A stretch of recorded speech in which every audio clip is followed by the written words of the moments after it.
ఇదే జగన్మోహన్ రెడ్డి గారు ఉన్నట్లయితే ఈ పాటికే ప్రతి సంవత్సరం జూన్లో ఎండింగ్ లో ప్రతి తల్లులకి ఖాతాల్లో వేసినటువంటి ఘనత జగన్మోహన్ రెడ్డి గారు. 26,000 కోట్ల రూపాయలు తల్లుల ఖాతాల్లో వేశారు జగన్మోహన్ రెడ్డి గారు. ఇవాళ జులై వచ్చింది, జీవో ఇష్యూ చేశారు అంతే. పాత జీవోలాగానే మేము ఇచ్చేదానికన్నా 2,000 తక్కువ. ఎప్పుడు అమలు చేస్తారో చెప్పరే? బళ్ళు తెరిచారే?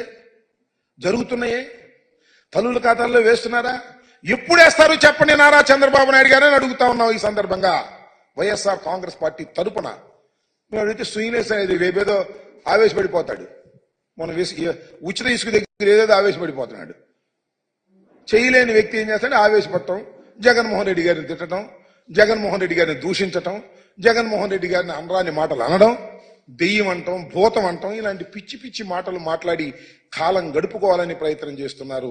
ఇచ్చిన వాగ్దానాలు నిలబెట్టుకోలేనటువంటి చరిత్రహీనుడిగా మరొకసారి నారా చంద్రబాబు నాయుడు గారు మిగిలిపోవడానికే ప్రయత్నం చేస్తున్నారు తప్ప దీనికి తక్షణమే సమాధానం చెప్పాలని మనవి చేస్తున్నాం.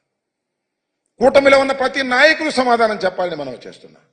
ఉప ముఖ్యమంత్రిగా ఉన్నటువంటి జనసేన అధిపతి పవన్ కళ్యాణ్ గారు దీని గురించి ఆలోచన చేసి సమాధానం చెప్పాల్సిన అవసరం ఉంది. చంద్రబాబు నాయుడు గారు సమాధానం చెప్పాల్సిన అవసరం ఉంది. మీరు ప్రతి పిల్లవాడికి ఇస్తానని